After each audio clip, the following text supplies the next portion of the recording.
La boucle n'est pas bouclée pour les Français. En Côte d'Ivoire, en août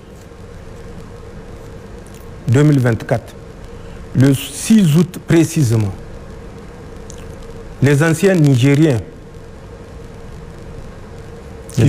des anciens Nigériens, vous dites? Oui, des anciens Nigériens. Vous avez suivi la déchéance de leur nationalité. Je reviendrai là-dessus sur certains experts qui polémiquent sur cette déchéance de nationalité. Donc, ont été convoqués à une réunion à Abidjan. 8 représentants des déserteurs nigériens, des fuyards nigériens, étaient arrivés à Abidjan le 6 août. La rencontre qui devait avoir lieu le 8 du mois d'août était une rencontre de haut niveau. Elle s'est tenue à Jacquesville, c'est toujours non loin d'Abidjan, en Côte d'Ivoire. Pour les autres de moindre importance, ils ont participé à la rencontre du 7. Mais la rencontre du 8, un ex-général avait participé pour représenter le Niger, bien sûr, en présence de la France et d'une autre puissance. Et au cours de cette rencontre, il a été décidé de former, avant la fin de l'année 2024, des troupes qui vont être utilisées pour déstabiliser les pays de la Confédération. Cette formation aura lieu du 2 octobre au 15 novembre au 43e BIMA, le fameux camp que les Français auraient remis généreusement, sans tambour ni trompette, aux Ivoiriens. Aux Ivoiriens, oui. La formation s'est tenue dans ce camp et effectivement, une centaine d'agents subversifs ont été formés dans ce camp, mais pour camoufler le recrutement de cette centaine d'agents subversifs, ils ont été associés à des forces spéciales ivoiriennes. Ils ont été associés à la garde républicaine ivoirienne. Ils ont été associés à la sécurité du président de la République de Côte d'Ivoire. Ils ont été associés au bataillon du commandement et de soutien ivoirien. Ce sont ces 4 formations ivoiriennes, plus la 5e formation de la Confédération, comprenez bien ce que je veux dire, qui ont pris part à cette formation au 43e BIMA du 2 octobre au 15 novembre, soit 6 semaines de formation.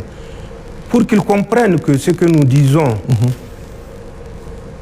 n'est pas juste de la fabulation, le contenu de la formation était essentiellement sur l'utilisation de 3 types d'armes, notamment le FAMAS qui est français, un type d'arme que nous n'utilisons plus, mais qu'ils ont modifié, qu'on appelle arme automatique modèle 52, à laquelle ils ont adapté une lunette de tir.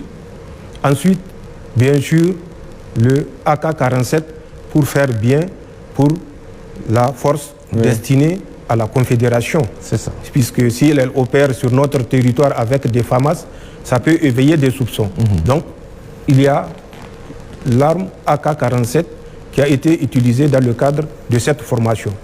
C'était une formation intense sur le service de l'arme, sur des séances de tir dans toutes les conditions, sur le combat en milieu urbain, suivez bien ce que j'ai dit, le combat en milieu urbain, sur la reconnaissance des résidences des VIP, sur la prise d'otages, enlèvement.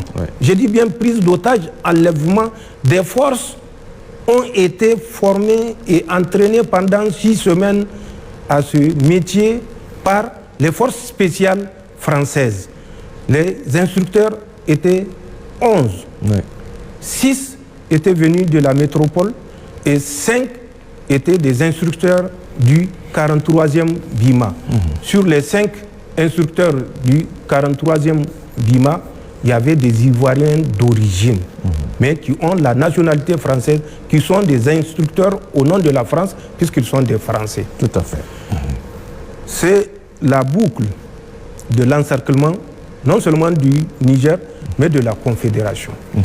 Voilà ce que la France est en train de faire, malheureusement, et nous sommes au regret de le constater, avec l'accord, malgré les démentis hypocrites des chefs d'État africains, des responsables africains, tout simplement parce que pour eux, le sein versé dans la Confédération, s'il leur permet de faire un deuxième ou un troisième mandat ou un quatrième, n'est pas une perte. Tout à fait. Ce n'est que du profit.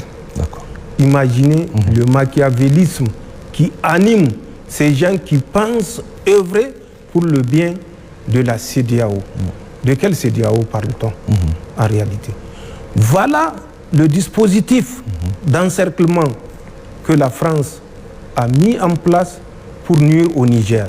Je le répète, au nord Niger, le dimanche, une colonne a quitté Tinzaoten